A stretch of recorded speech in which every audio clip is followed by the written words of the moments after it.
That year at the palace banquet, I took the poisoned wine meant for the crown prince and went blind in both eyes. He held me and swore he would never betray me in this life. Later he ascended the throne, made me empress, yet gave his true heart to my legitimate younger sister. My sister found me an eyesore. For 3 years she whispered sedition into his ear and then framed me for killing his 2 children. He believed her without a thorough investigation. On the day I was given the poisoned wine, he pressed my shoulder with his own hand. Don't blame me, blame yourself for becoming a murderous woman. When I opened my eyes again, I was back at the palace feast, looking at that cup of poisoned wine. I smiled, stepped aside, and joined the crowd in jeering. His Highness has quite the capacity for wine. Li Chenghan's fingers, reaching for the cup, halted suddenly, then withdrew. He turned and picked up a teacup instead, raising it to those making toasts. I am unwell today, I shall take tea in place of wine. My eyelids twitched ever so slightly. His gaze passed over the crowd and landed on my face. From that single look I knew he had returned too. Just now, that thought was like a bucket of ice water poured over my head, chilling to the bone the scant hope I'd scraped together since being reborn. The banquet continued, the music loud, dancers fluttering like butterflies, my fingers clenched inside my sleeve. Memories of my past life spun through my mind like a lantern on a carousel. 2 years in the Eastern Palace, we were once in harmony, but after he took the throne and brought my legitimate sister into the palace, he grew colder toward me day by day, his eyes as if looking at an inconvenient old thing. For the following 3 years I did not win so much as a shred of trust. In the palace infighting, he lost his 2 children yet listened only to slander, forcing the blame onto me. This time, I would not repeat the same mistake. My chest churned with boiling emotion, but I forced it down. My gaze swept the hall and finally rested on the Princess Li Chengyuan. She reclined by the table in a crimson-purple brocade skirt, twirling a cup in her hand. Though she and the crown prince were siblings, they had always been at odds, each coveting the throne. If anyone in the hall could challenge the crown prince, it would be her. I took a deep breath, lifted my cup, and rose. Just as I reached the princess's side and before I could speak, a voice called from behind. Owen. It was Li Chenghan, calling my pet name. I did not turn, but bowed to the princess. Your Highness looks particularly beautiful today. This servant dares to offer you a cup. The princess arched an eyebrow and was about to raise her cup when Li Chenghan came to my side. It's windy today. And you're frail. Why are you dressed so lightly? He adjusted my cloak for me, the motion entirely natural. I stepped back half a pace and lowered my eyes. Thank you for your concern, Your Highness. I am not cold. He seemed not to hear and continued. Owen, I nearly forgot, your eyes are truly beautiful. My whole body stiffened. Was he warning me? In my past life, fearing he would drink too much, I stepped forward to shield him from the wine, only to accidentally drink that poisoned cup myself. This life I had no such impulse. He must have realized I had been reborn as well. With his mind, he would immediately infer what my closeness to the princess meant. Bringing up my eyes now was clearly a warning, yet we had both returned to seize the initiative. Who would prevail was still uncertain. Before I could answer, he spoke again. Father asked about choosing a consort yesterday, and I haven't decided yet. Owen, what do you think? I lifted my head to meet his dark, deep eyes and felt a momentary confusion. Since that position could never be mine again, what business was it of mine? The princess smirked like a spectator. Brother, the choosing of a consort is a matter of state. Why ask a maiden not yet married? Li Chenghan ignored her and kept looking at me. I replied with proper deference. Your Highness is right. You flatter this servant. Such a matter is not for me to presume upon. With that I bowed to the princess and withdrew. The day after the palace banquet, the crown prince personally came to the Minister of Personnel's residence to propose. In my previous life he came at this moment too. The procession shocked the whole capital. 300 men carried the betrothal gifts, from the Eastern Palace all the way to the Shen residence gate. He wanted everyone in the world to know that Li Chenghan repays kindness. Minister Shen's legitimate daughter Shen Ingwan had injured his eye, so he would reward her with the position of principal consort, for dignity's sake. This life, no one touched that poisoned wine. so he needn't repay any kindness. The one he married would naturally be the beloved of his heart, my legitimate younger sister Shin Ingsho. The whole household had gone to the front hall to pay respects, and I saw the trunks and chests arranged in the hall, not as ostentatious as before, but extremely thoughtful. Dozens of golden Nanmu wooden chests stood open, all filled with the things my younger sister loved: a mutton fat jade begonia paired pendant, a solid gold exquisite forehead ornament, a secret color porcelain ink slab, a Tianshan snow velvet cloak, and an entire chest of Qingming glow pearls. Looking at those pearls emitting pure fused light and a faint fragrance, my eyes burned. I had thought I was already numb and would no longer grieve for the past, yet my chest was still clogged with countless grievances and wistfulness, heavy and inescapable. In my past life, my bedchamber had been filled with these pearls. Li Chenghan had spent vast sums sending men to the bitter cold in the far north to extract them from millennial ice marrow. One pearl was worth as much as a city. He nearly exhausted his private fortune. Even when his most favored legitimate sister asked for one, he would not relent. He said, "Sho, stop it. Your sister is pitiable. She can only rely on these pearls to see." Indeed, the Qingming glow pearls allowed me to barely make out some outlines with my eyes. By that faint light I saw his face clearly, and I saw clearly the poisoned wine he handed me. RWN. My mother's soft call pulled me back from my sorrowful memories. Only then did I realize I had stared at that chest of pearls for too long. Everyone in the hall was watching me, their gazes mixed with worry and pity. Everyone knew I had always been close to the crown prince. Everyone assumed the one entering the Eastern Palace would be me. Sister, Shin Ingsho came over and gently took my hand. Her voice was light and soft, as if truly afraid of hurting me. Your younger sister knows you are hurting. Father and mother are too. For such a big matter, why not let sister know first? She sighed and timidly looked at Li Chenghen. Your Highness, my sister and I have been close since childhood. I don't mind serving your Highness together with her. If your Highness grants it, I'll try to persuade sister. Persuade what? Persuade me to become a concubine. I suddenly found it laughable. Last life she knelt before me and said, "Sister is the empress.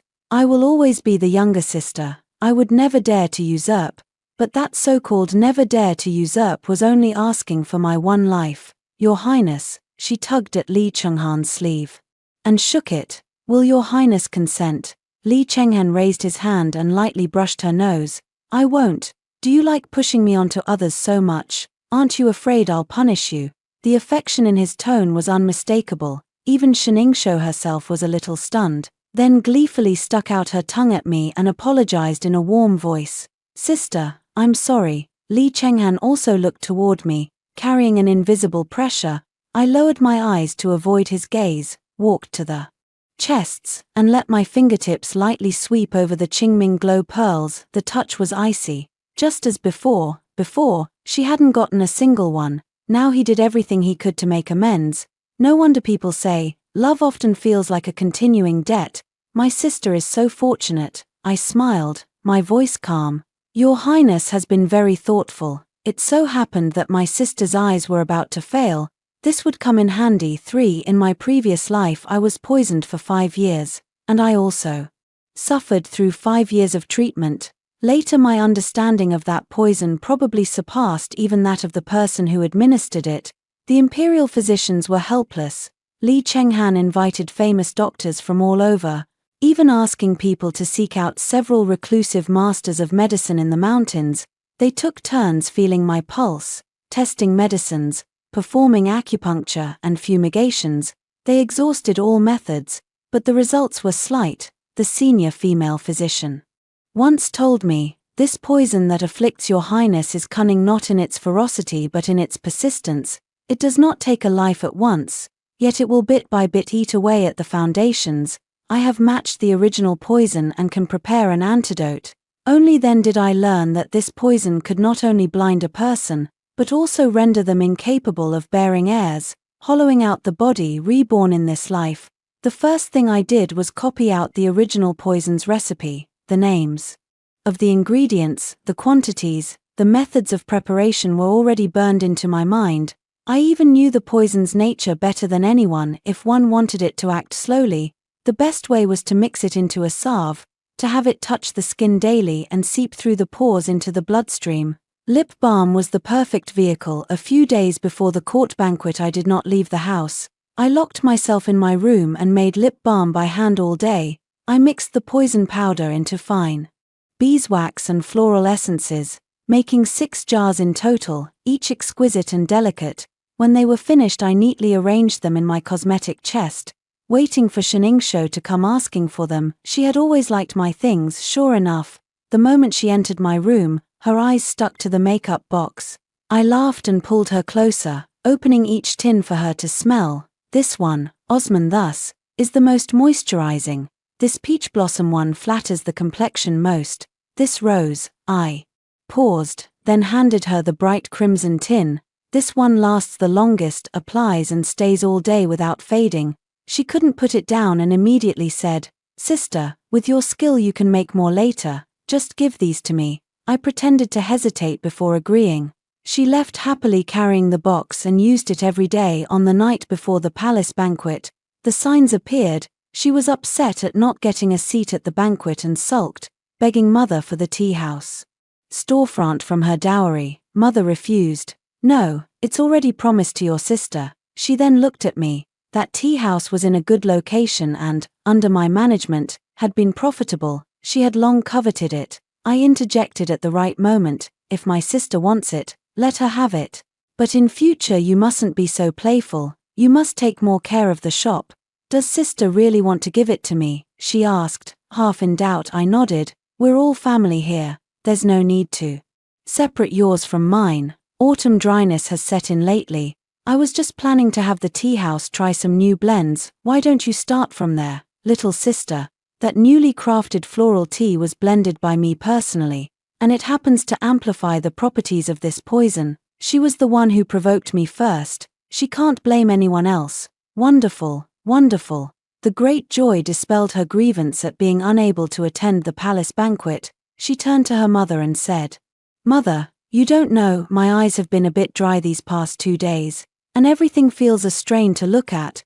Perhaps it's the autumn dryness causing heat. It's perfect to try this tea to clear the heat." Only then did her mother nod and look at me approvingly. I also lifted the corners of my mouth slightly and nodded gently. In this lifetime, Li Chenghan married her 2 years earlier than in the previous one. Therefore, if she falls ill again after entering the Eastern Palace, it will be the Imperial Medical Bureau's affair, the Eastern Palace's affair, the Crown Prince's affair. It won't implicate the Ministry of Revenue, and it has nothing to do with me. I just didn't expect that what Li Chenghan gave her was merely the position of a side consort. Before he left, he said to my father, "As for the position of primary consort, I still need to consider it." When he finished speaking, his gaze deliberately, or perhaps unconsciously, swept over me. Shiningsho's face went pale for a moment. She stared at the two of us nervously. As Li Chenghan passed by me, he said in a voice only I could hear, "Shiningwan,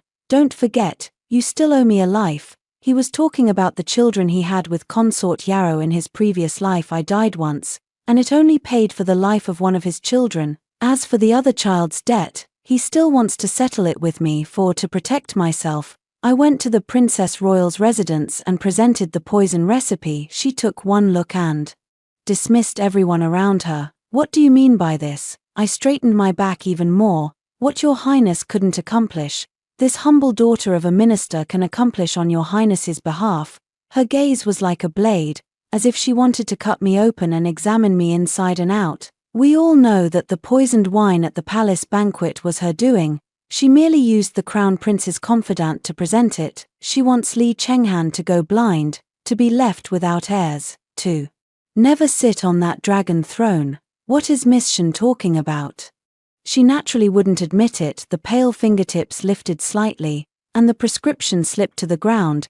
"But have you uncovered any scheme of harming others and framing them? And how did you obtain this prescription?" A few questions, watertight and flawless. The reason she was so wary was that the matter had been handled cleanly and neatly, so there could be no flaw in his previous life. After Li Chenghan ascended the throne, he devoted himself to a thorough investigation and still Found absolutely no leads. How could I possibly have the ability to investigate? I could only lie. When I was young, by chance I once met someone who made poisons. At the palace banquet that day, I recognized the poisoned wine by its smell and color alone and memorized the recipe. In fact, I was eager to keep my distance from Li Chenghan and never went closer to look at that cup of wine, but the Princess Royal doesn't know these details. She was silent for a moment, then said, "You claim you can accomplish what I failed to do. What do you mean by that?" "I knew I'd passed the first hurdle," she answered truthfully. "This servant's daughter has already poisoned my own younger sister, Sheningxiu." After speaking, she lifted her eyes and watched her reaction. Sheningxiu uses the lip balm this servant's daughter gifted her every day. The poison has already seeped into her blood. If the crown prince grows close to her, it's only a matter of time before he is poisoned. The eldest princess arched her brows lightly. "Oh, you would really be so ruthless to your own younger sister." I was momentarily speechless, not knowing where to begin. I wanted to say she had schemed against me in every way, sowing discord and slandering me, cutting off my hope of seeing the light again, and in the end, even taking my life. Each and every one of these grudges makes me hate them to the bone, but all of this belongs to a previous life, and there's nothing more to be said. The eldest princess waved her hand. "Enough." She suddenly lifted my chin. "I'm just as ruthless as you." I looked at my reflection in her pupils and understood what she meant. She poisoned her own younger brother. We are the same kind. It's not that we're heartless. I tilted my head back and looked straight into her eyes. "It's the circumstances forcing our hand." She lifted the corners of her lips. "I never thought that in the modest ministry household, two sisters would actually fight to the death. It seems your legitimate younger sister doesn't treat you well. My imperial younger brother isn't sincere with you either. Far from it. When she first entered the palace, she claimed she was inexperienced and afraid of offending people, and she had Li Chenghan transfer the competent palace maids from my side to serve her, intending to use those people's lives to blackmail me. Although I wanted to suppress her, I ultimately had reservations and was too soft-hearted, which is what gave her the opportunity. She ordered palace maidservants to hide Li Chenghan's birth date and the witchcraft talisman under my pillow, falsely accusing me of cursing the Lord. I heard the commotion. Before she could bring people to search the palace, I felt for the talisman and swallowed it all to destroy the evidence. When that scheme failed, she framed me for secretly receiving bribes from the imperial physician Zhao and for defiling the inner palace. Li Chenghan was furious, fearing the disaster would fall on his family. Physician Zhao struck a pillar and died, choosing death to prove his resolve. He tried to harm me repeatedly but failed. In the end, he actually poisoned the long-life lock I had gifted to consort Yao, who bore 2 children, using me to slaughter the imperial princes. This time, Li Chenghan dealt with me personally. Consort Yao's natal family was powerful. Her elder brother guarded the border, and both court and country demanded an explanation, so I became the discarded pawn used to reassure the people. He seemed to have believed Sheningxiu's accusations and disbelieved my innocence. On second thought, it may well be that after weighing the pros and cons, he decided that abandoning me was the easiest choice. What's hateful is that I once gave my heart to such a person. The eldest princess lightly brushed my temple hair. "Since you have pledged yourself to me, you must let me see what abilities you still possess." I lowered my head. "I await your commands, Your Highness." She lowered her voice. "I want you to win over the Minister of War." Minister of War Qi Rui was part of the Crown Prince's faction, conservative and rigid. Persuading him to support a female sovereign would be extremely difficult. I had thought the Princess Royal would want my father's backing. My father is the Minister of Personnel, a man of integrity and somewhat more progressive. It would clearly be easier to gain his support. The Princess Royal saw through my thoughts. "I'm not in a hurry.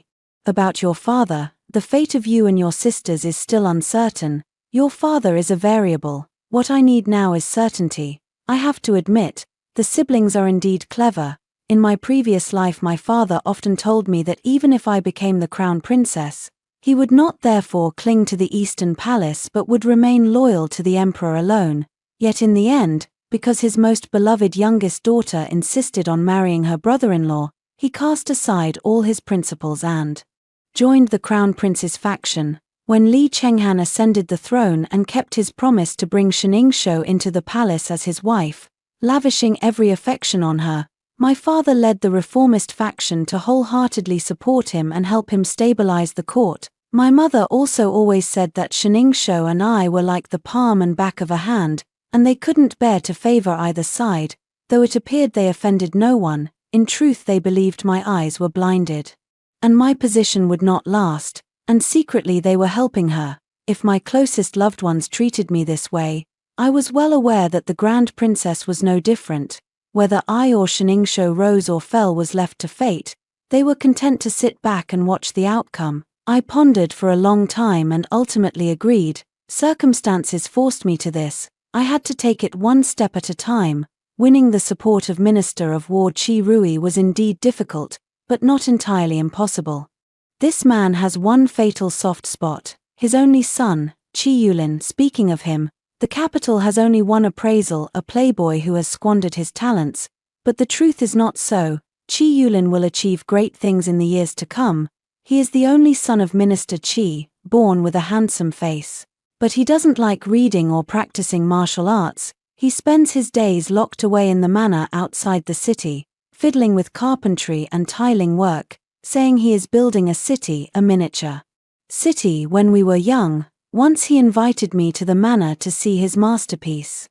And only then did I realize he wasn't joking. The whole room was filled with models of cities, markets, streets, waterways, bridges, little people, everything complete, all carved and assembled by his own hands, small enough to be held in the palm, yet so detailed that even the shop signs over the market gates had characters engraved on them. He pointed to one of the streets and showed me.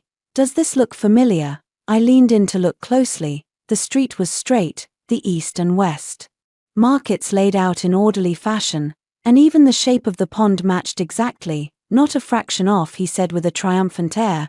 "This is in front of your house." Seeing my amazement, he grew even more pleased, pulling me along for half an hour as he explained how the city's canals were channeled and the levees repaired, speaking non-stop with animated gestures. At the time I thought, if he put this kind of energy into proper pursuits, what might he achieve? Later he let me in on the truth. It would be something that benefited thousands upon thousands. In his previous life, Minister Qi had forced him into the Ministry of Works.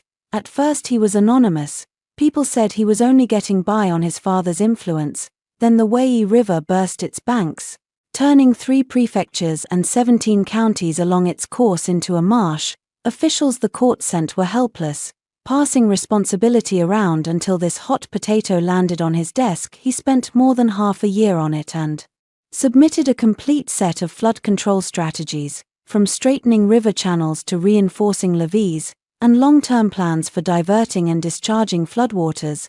I don't know how many days and nights he endured, calculating every bend and treacherous shoal along the Wei as clearly as could be. The Wei's calm thereafter was all his doing, waiting for his return. My fate had almost run out. He sent word through someone, asking if I needed him. I did not respond. I did not dare at that time. Nearly everyone around me had been replaced by people from Shenningshou, and I did not dare trust any word or object that came in, afraid it was a trap, until my mother came into the palace to see me. Seeing that I had grown so thin that only bones remained, she could not bear it in her heart. She avoided eyes and ears, whispered softly, "The Ji family's young man asked me to see if I could help you." Only then did I know that Qi Yulin really had loyalty and affection, and I became even more unwilling to drag him into this. Moreover, I no longer believed my mother this time. I found him at a villa outside the city. When I stepped inside, he set the model on the table and said, "A rare guest. I thought after you climbed up high, you wouldn't recognize this common man anymore." His tone was dripping with sarcasm. Our fathers served in the same court and our residences were close, so we often played together as children. Later, as I grew closer to the crown prince, I drifted away from him. I didn't waste words at this point and had the attendant present a brocade box. Inside is a wooden bridge, its body arched, the railings carved with floral patterns, and beneath the bridge finely etched ripples. I had someone search for half a month to find this. "He will definitely like it," Chi Yulin glanced at it, let out a snort of laughter, but still reached out to take it. He turned it over and over, looked at it several times, then raised his head to look at me. Go on, what do you want?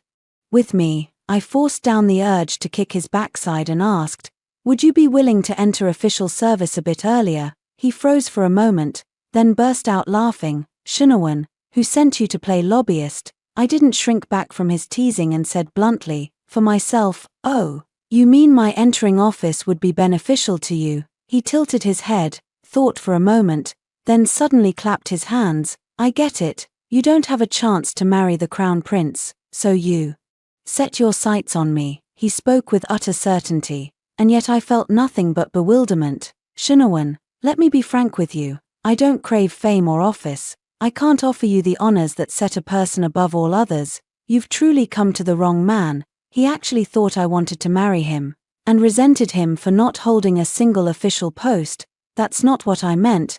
The princess's fief has suffered floods for years. Next year's flood season may bring a great disaster.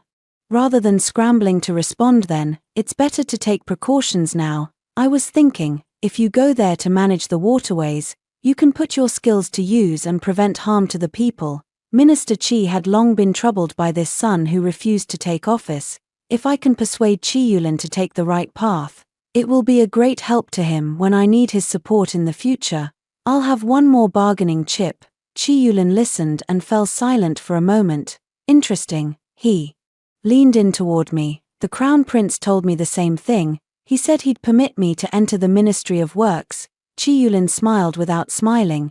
You two got into a fight, Shinawan. Is it because you can't win the crown prince's love that you threw in with the eldest princess? No, I denied it too quickly. Even I felt guilty about it, but since the words were out, I might as well keep going.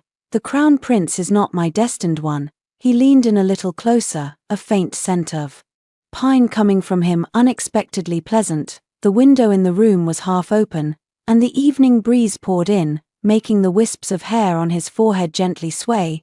He had an exceptionally beautiful pair of peach blossom eyes, usually half-lidded in a languid way, as if he had just woken up, but at this moment those eyes were clear and cool, making me a little uncomfortable. Then what kind of good match do you want? I opened my mouth, but before I could speak, with a bang, the door was pushed open. Li Cheng'an stood at the doorway, his face like frost. I'm quite curious myself, what kind of good spouse do you want? Someone single-minded and devoted. I looked up at Li Cheng'an. Care for me, trust me, and never join others in deceiving or humiliating me. As the words left my mouth, I felt a rush of relief. Qi Yulin let out a derisive phut behind me. That's it. His tone was full of disdain. Isn't this the most basic requirement for a husband? You're the legitimate daughter of the famed Minister Shen, and that's all you ask of your husband. I turned my head to look at him. Those peach blossom eyes were filled with, you really have no ambition.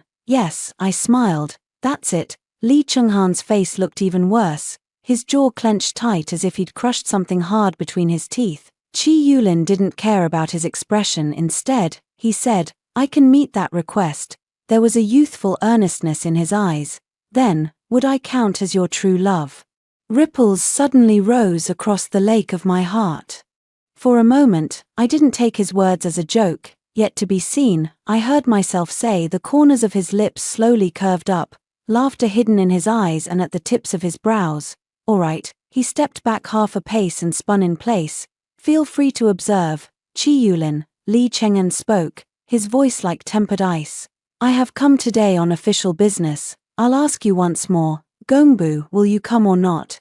Qi Yulin lazily crossed his arms. Your Highness, I'm really not cut out for officialdom. Spending all day with Gongbu and that bunch of old men, how could that be as much fun as pursuing young ladies? His eyes sparkled lightly, and he grinned as he asked me, do you think I'm right? Preposterous. Li Cheng'an swept his sleeve. A gentleman who indulges in pleasure and does not strive for progress, what a disgrace. Qi Yulin neither took offense nor argued. He simply cupped his hands and apologized. Your Highness, your admonition is well deserved. Li Cheng'an turned his head away in anger and stormed off. I stayed behind to persuade him for quite a while, talking myself hoarse. Yet he still wore that careless, nonchalant look with no other choice. I had to head home first, but on the way, I ran into Lee Chenghan, who had been waiting for me as the carriage reached the ward gate. It suddenly came to a stop, the carriage curtain was lifted from the outside. Lee Chenghan stood in the dusk, 2 guards behind him, blocking the road. "Get down," he said. I didn't move. He simply got into the carriage. The carriage was already cramped. When he sat there, the whole compartment felt so suffocating it was hard to breathe. Who were those words meant for? He stared at me steadily, his gaze like a blade. I could only laugh. Whoever heard them, those words were meant for them. He sneered, "Sheningwan, in your past life you killed my children. I kill you to avenge them.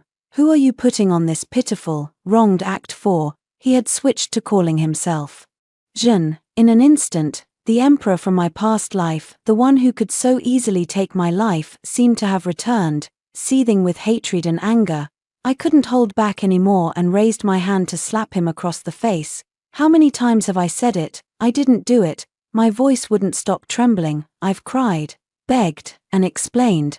But you never believed me. Lee Chenghan, have you ever investigated even once the false accusations forced onto me? You didn't. You were softened by pillow talk, long forgetting what I am like. We've known each other for over 10 years, accompanied each other in the Eastern Palace for 2 years with deep feeling, yet it couldn't compete with Sheningshou's tender favor, nor with the chill and ruthlessness after he ascended the throne.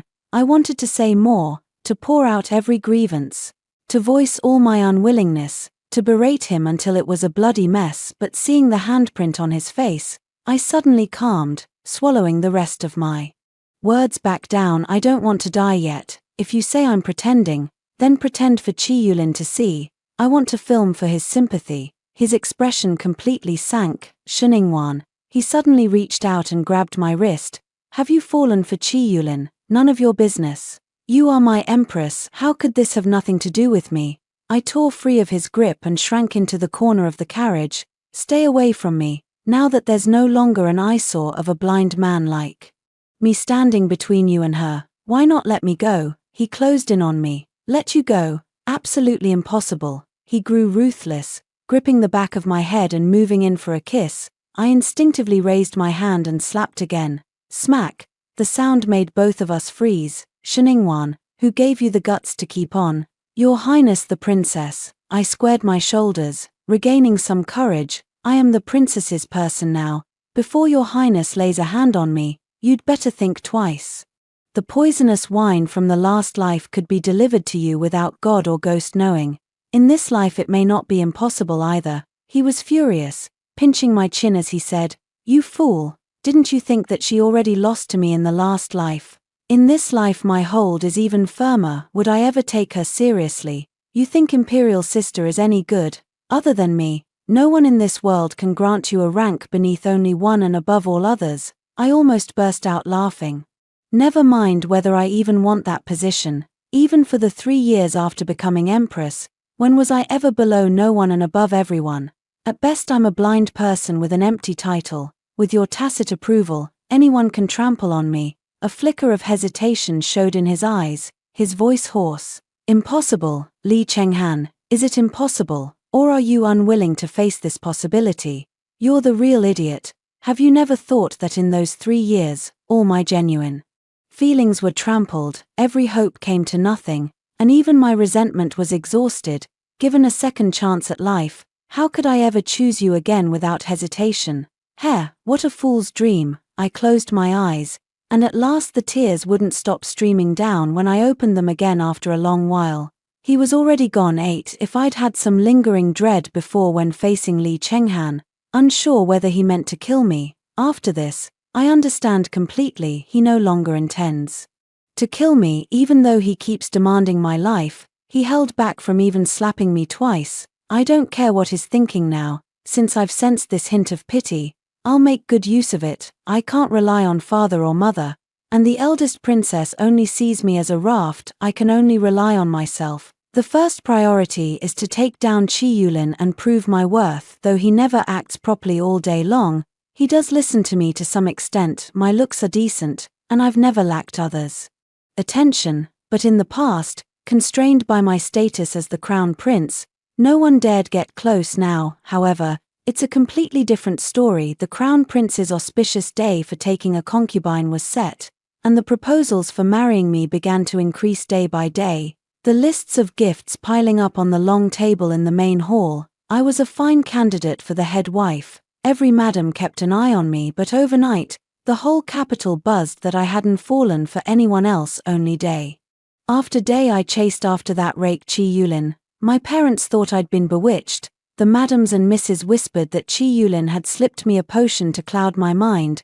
After hearing enough absurd talk, I actually felt like Chi Yulin had fed me a bewitching potion. Otherwise, why is it that the more I observe him, the more pleasing he seems? These past days, I've realized that Chi Yulin truly has great talent. The city models he builds, compared against the real places he's traveled to, each one is precise to an outrageous degree.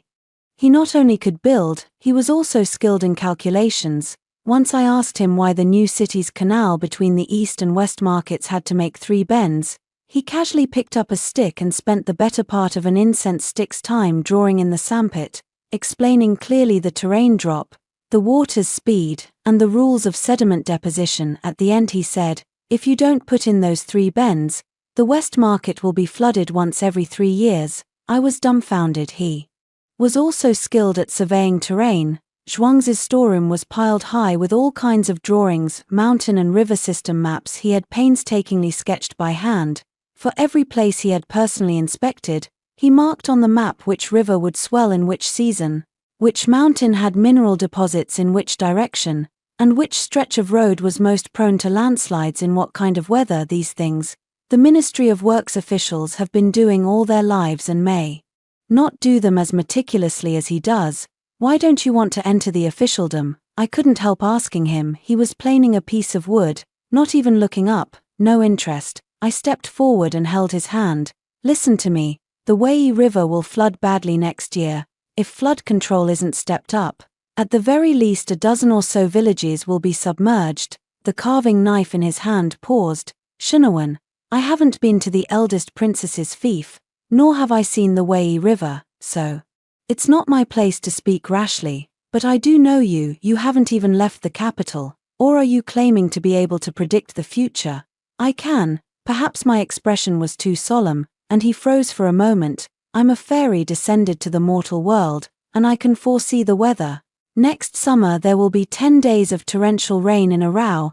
The midstream section of the Wei River is heavily silted up, and the downstream will inevitably breach. If you don't believe me, go see for yourself and calculate it again." He did not treat my words as a joke. He bent down, took out a map, spread it on the ground, and calculated for a whole hour. When he finished, he sat in the middle of the map, looked up at me and said, "Fairy, you're right, but will there really be 10 days of heavy rain? Whether it rains or not, it's always best to take precautions." I appealed to emotion and reason, describing in full the tragic scene of the Wei River breaching in our previous lives. I also conveyed the eldest princess's intention. Even if the court refuses to allocate funds, the eldest princess can afford it. "If no one in the Ministry of Works is willing to go, I'll go with you to conduct the survey." When I said those words, I wasn't thinking only of Minister Chi's favor, nor merely of currying favor with the eldest princess. I was thinking of the common folk who were swept away by the flood in my previous life,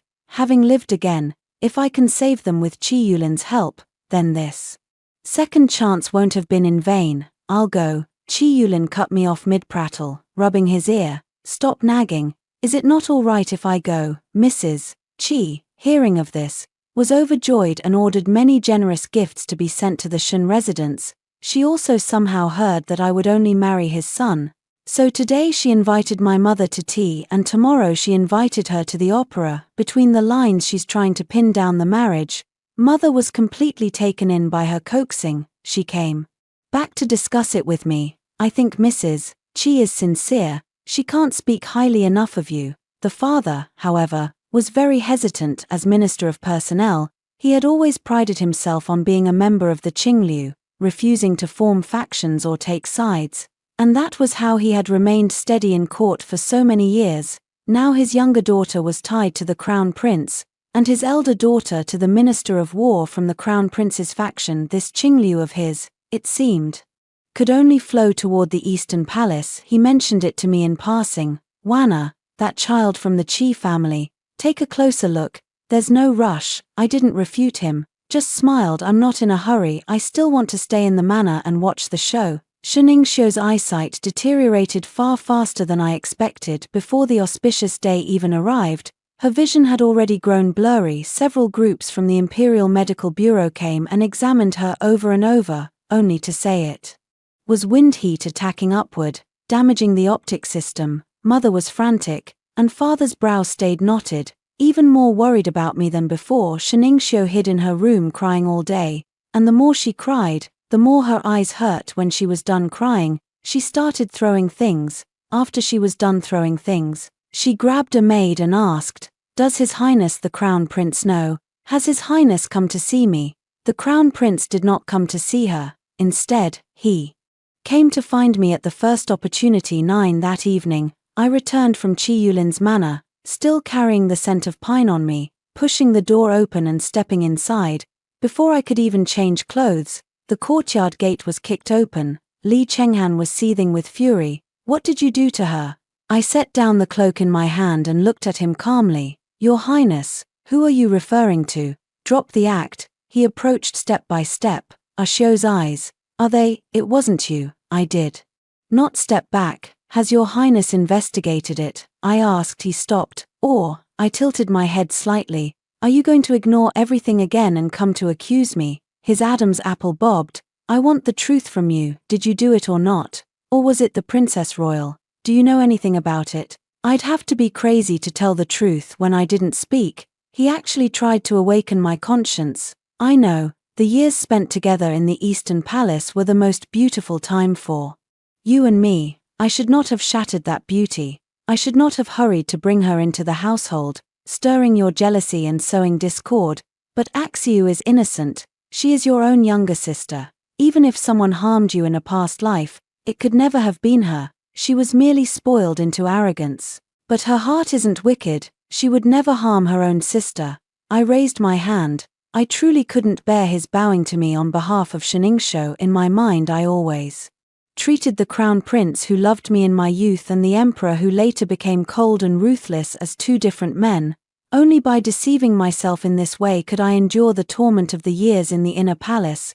But now he is still the boy I'm most enamored with, yet he unabashedly favors someone else, even though I've long known it in my heart. In the end the tears still well up, dampening my eyes. I let out a bitter laugh. "Your Highness misunderstands. The eldest princess is your own sister. How could she bear to harm you? There must be someone else. As for me and Ningxiu, Your Highness, why do you think I would take revenge on her because of my death in a past life?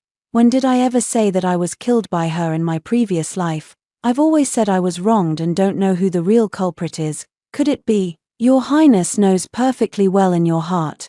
Did you come to question me this time because you think I'm easy to bully? If you want to pin her eyes on me, then Your Highness should bring the evidence. I'll plead guilty and accept punishment without a word. If you have no evidence, Your Highness, please leave." Li Chenghan stared at me for a long time without speaking. It was as if he had just met me. He examined me carefully, inch by inch. "But I am no longer the Sheningwan from my past life whose heart would race at a single glance from him. You'll regret this," he said. "The thing I regret most, I already did in my previous life." 10 Li Chenghan's favoritism toward Ningxiu has never changed. In either past life or present, her eye ailment did not affect the wedding date. On the wedding day, the Eastern Palace was festooned with lanterns and decorations, no different from welcoming a principal consort. Father had to preside over the rites on behalf of the imperial family. Mother had to accompany her to dress and adorn herself. And I, as the elder sister, was the one with leisure instead, sitting quietly among the women's seats. I watched them walk hand in hand down the long steps. He lowered his head to speak to her, and even from far away you could see the smile at the corner of his mouth. During the wedding ceremony, fearing she might veer off course, he personally reached out to straighten her. This is a kind of attentiveness I had never experienced. All the guests praised the crown prince for his deep affection and steadfast devotion. I picked up the teacup and took a sip. The tea was good, but it lacked the flavor of the wild tea from Chiyulin Manor. Nothing interesting. I rose from my seat and happened to run into my mother. She felt she owed me, and softly asked, "Wana, aren't you waiting for the banquet to end?" "I'm not waiting," I said. "Chiyulin is waiting for me at the city gate. We're going to survey the middle reaches of the Wei River. This trip will take 3 months, so many hardships in between every day. Chiyulin gets up before dawn and walks along the river, and only when the sun sets does he stop to rest. He measures section by section with a ruler, notes down every detail stroke by stroke with a pen. He's worn out several pairs of shoes, and has grown noticeably thinner. I stay by his side. When I can't walk anymore, I sit on the field ridge and wait for him. There's not a trace of a noble lady's grace left in me, only a small person struggling to survive in the cracks of a chaotic world. Mother wrote to say that the crown prince has been dropping by the Shun residence every few days, probing and asking roundabout questions about my whereabouts. Only when he learned that I had set a wedding date with Chiyulin did he stop asking. At the end of the letter, Mother wrote a passage. "Waina, your mother knows you are a clever child. There are things she ought not to say too much. But I still want to advise you regarding the crown prince. Do not keep entertaining those thoughts. It is not appropriate for 2 sisters to serve the same husband. You and Ingxiu are both headstrong. If the sisters grow apart, it will break your mother's heart." I folded the letter and did not reply. In my previous life, did she ever give Ingxiu such advice? I have no way of knowing, but this time, I gave her what she wanted. I will not share a husband with Ingxiu. I only want her life. I can't let go of the hatred in my heart. I am editing the book for the Dowager Princess, and will compile the situation of the investigation in March in detail. After reading it, the Dowager Princess was greatly moved. She replied that she did not expect I would go to such lengths to help her win over the Minister of War, even bowing myself into the fray and marrying off his son. She bestowed 3 carts of precious treasures. I had a trusted servant buy a small 2-compound house and locked all those treasures inside. This was my last resort, for when everything else failed, Chiyulin was not given to romantic attachments. He was absorbed in blueprints and timber, to the point of neglecting meals. Several times I brought a bowl over and he didn't lift his head, so I had to feed him spoonful by spoonful. As he chewed, he would suddenly stop, sketch a few hurried lines on the paper, then resume chewing. Finally, on a morning after an all-nighter, he sealed a volume of flood control strategies and had it sent to the palace. 4 full years earlier than in my previous life, the old emperor opened that volume in court and, before all the officials, said "excellent" 3 times in a row, his face radiant. Chiyulin leapt from being an ordinary commoner to becoming a 6th-rank officer in the Ministry of Works. The imperial decree praised him for being knowledgeable in hydraulics and exceptionally talented, rewarded him with gold, silver, and silk, and granted him a plaque inscribed "benefiting the people with water management." When the news reached the Qi household, everyone rejoiced. Madame Qi even invited me to a banquet at their home, taking my hand with tears in her eyes. "Ingwan, you are our family's lucky star," Chiyulin corrected her. "She's an immortal." Because that summer it truly rained storms for 10 straight days. Just as I had predicted, fortunately I had prepared in advance. The Wei River was calm and the people were unharmed. From then on the Qi household called me like this. And Chiyulin set the example. "Fairy, grind some ink for me. Fairy, take a look at this passage, does it compute? Fairy, are you hungry? I had the kitchen stew some soup for you. Fairy, do I have to stay at the Ministry of Works? Can't I go home and make little figures with you?" I tugged at his ear.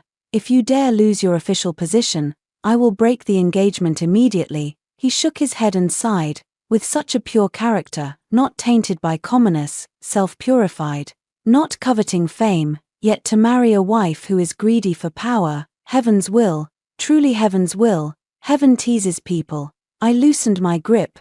"You can choose not to marry," he then handed me the other ear in my palm. "Just kidding." During the playful moment, a servant came to report, "The crown prince has arrived." Li Chenghan first went to the Shen mansion to find me, and upon learning I was at the Qi mansion, he came to visit. He wanted to dismiss Chi Yulin and speak with me alone. But I did not agree. I, as a married woman now, should not be alone with a man other than my husband. Your Highness, please speak directly if you have something to say. For a moment he looked somber, but anxious about Shen Ningxiao's illness. He could not dwell on it. Owen, do you truly not cherish your younger sister? Arxiu now seems to have changed. Li Chenghen couldn't bring himself to say it, but I knew clearly what Shen Ningxiao had done from the reports of the maid who served her. Blind Shen Ningxiao's moods were unpredictable. All her resentment fell on the maids. Either she would throw hot soup in their faces, or she would stab their arms with scissors. She said that when she heard others cry out in pain, her own eyes felt less sore. Li Chenghen felt sorry for her, but he didn't want innocent people continually caught up in it, especially since it would tarnish Shen Ningxiao's reputation and make her unsuitable to become empress. His voice was dry. I only understood recently that when a person suffers, their temperament can change. You back then, mindful of Chi Yulin being present, he didn't finish the sentence. I, however, walked up to him without hesitation and raised my hand to slap him. First time was awkward, second time more practiced, and by the third time it had become natural. Startled, Chi Yulin reflexively covered her cheek. I lowered my hand, my palm burned. Li Chenghan, I have never changed. Not everyone who suffers becomes cruel and vicious, offloading all their pain onto others. He slowly lifted his head. If it would ease your anger, I will let you beat me. But can you tell me, does she still have a chance? I drew a deep breath and put on an anguished, reproachful expression. You once sought a doctor with the surname Yu for me. In truth, he did prepare an antidote. Li Chenghan's eyes flickered, as if recalling, I only learned this recently. The princess has come to trust me greatly and took me to see the doctor who made poisons. From his voice I recognized him as the man who, in my previous life, treated me for a long time and said to me countless times, Madam, please be at ease.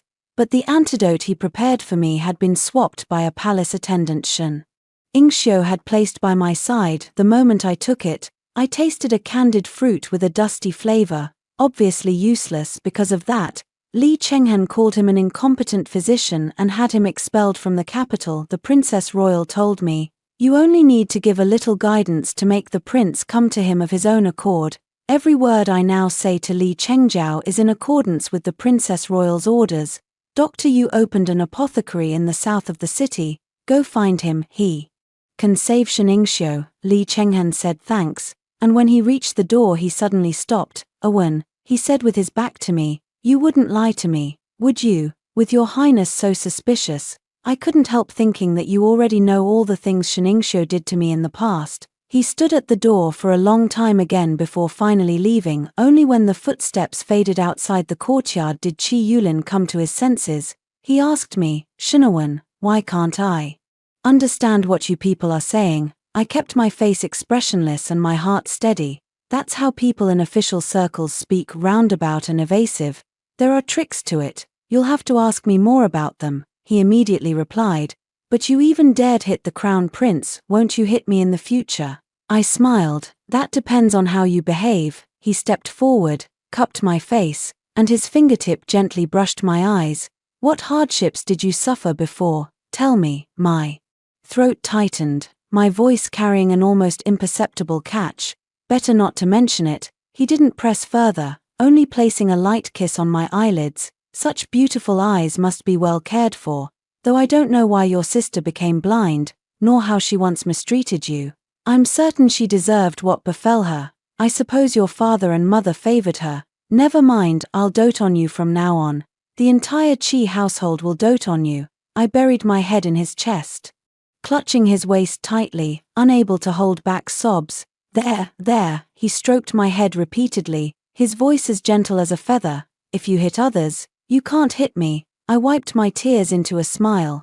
Suddenly I felt that some things in this world are harder to find than an antidote, like trust, like sincerity, like someone willing to be biased in your favor. Half a month before the 12th great wedding, Minister Qi of the Military Affairs sent someone to summon me to the study. I had thought he would instruct me on the Qi household rules, the relatives of the clan, or the matters of running the household in the future.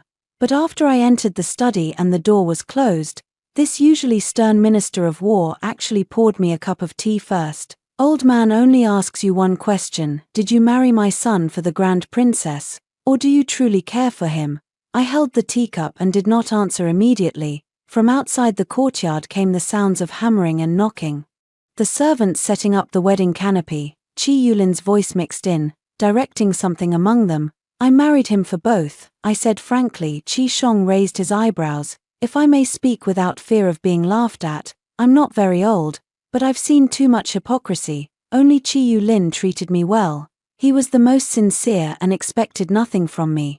Chi Shongshu was silent for a moment, then asked, you just said both, what is the other one? As Minister of War, Darren, your strategies far surpass mine. I earnestly beg you to set aside gender bias and consider carefully, between the crown prince and the princess, who succeeding the throne would be more beneficial to the people. Chi Shongshu's expression shifted slightly. I took the chance to continue. In the 17th year of Xianda, the crown prince was ordered to provide disaster relief. The court allocated 300,000 dan of grain. He went through the disaster areas, but distributed less than 100,000 dan. Where did the remaining 200,000 dan go? At that time, you were in the army. One of the staff officers under your command was from a disaster-stricken hometown. He saw his parents starve to death, yet discovered that the crown prince's confidants were reselling grain from the public granaries at high prices.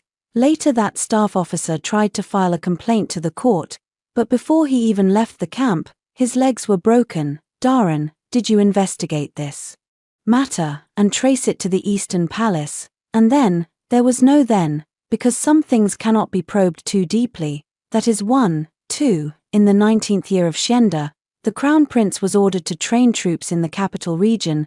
He was impatient for success and disregarded the soldiers' lives, forcing them to train shirtless in the bitter cold, causing over 300 men to freeze to death or be injured. Yet the final verdict was merely accidental casualties during training. Darren, you have commanded troops. Can such things really be hidden from you? He did not interrupt me. His gaze, however, held more appraisal. You asked if I support the princess. Yes, and no. Though a woman, the princess is not inferior to the crown prince. She knows how to appoint the right people, cares for the common folk, and in her fief none steal from the roads. The crown prince, on the other hand, is blind to the private misconduct of his confidants. Would you be at ease in trusting the lives and fortunes of the Qi family to such a person? Qi Shongshu's brow knit. Do you have evidence for these claims? The Grand Princess has it. I stood up and bowed to Minister Qi. Please take your time to consider it, sir. The Grand Princess awaits good news. Before leaving, he called after me, don't let my son down. Earlier I opposed him marrying you. He insisted and refused to back down, preferring to be punished by the family rules. The wounds on his body still haven't fully healed. Seeing my stunned expression, he froze. You had no idea. I saluted. Again, left the study, and gently closed the door in the corridor. Chi Yulin was leaning against a pillar, finished talking. Were you eavesdropping? Do I need to eavesdrop? You really didn't eavesdrop. No, he spun me around, checking carefully that I was unharmed. My father didn't trouble you, did he? I played along and said to him, your father only admires me. Don't be ridiculous, he scoffed, then teased. But I've heard fathers-in-law are usually nicer to their daughters-in-law. Still, he shouldn't like you too much, right? Are you trying to lose your ears? We bantered as we ran back to his room. Seeing no one around, I grabbed his collar and tried to pull him down. No, no, he put his hands over his chest and backed away repeatedly. It wouldn't be proper, it wouldn't be proper.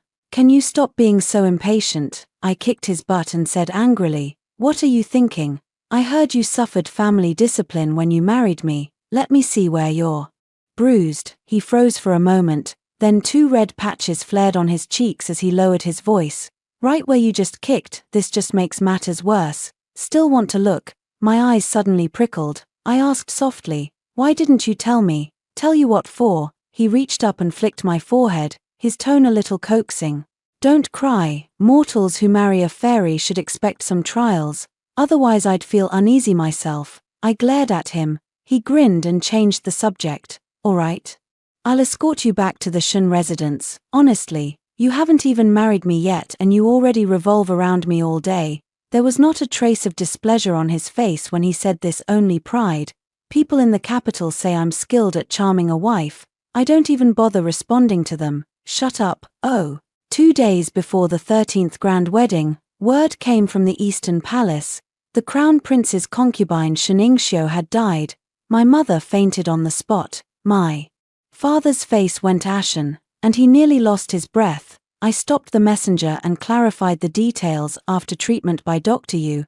Her eyes showed no improvement, but her temperament grew increasingly violent, and her torments of those around her became more malicious. The palace maids in the Eastern Palace were all of chaste backgrounds, some the daughters of officials, each hoping to win the Crown Prince's favor. None could endure her abuse. 2 maids, driven past endurance, took advantage of her midday nap. One held her hands and feet while the other thrust scissors into her heart.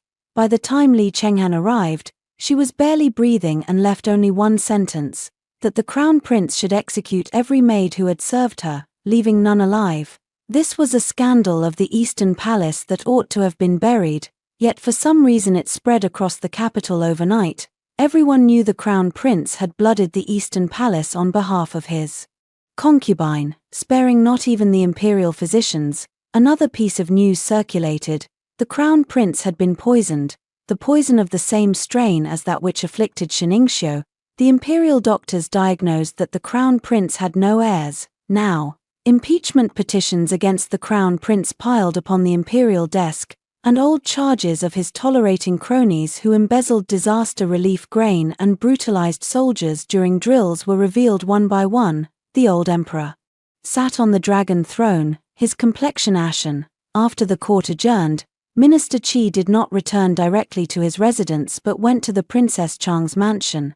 By now, everything had turned out as I had hoped, yet my father insisted I break the engagement. He said, "The Crown Prince is in a low point. Only you can ease the gloom in his heart. You might as well go serve him now." The Princess Chang told me that since Sheningxiu entered the Eastern Palace, my father had secretly attached himself to the Crown Prince. Now, having ridden the tiger, he could not get off and had no way back. I put on a mock-offended look and retorted, "Father, do you know people are saying the Crown Prince cannot produce heirs? His position as successor may not be secure." My father slammed his palm on the table.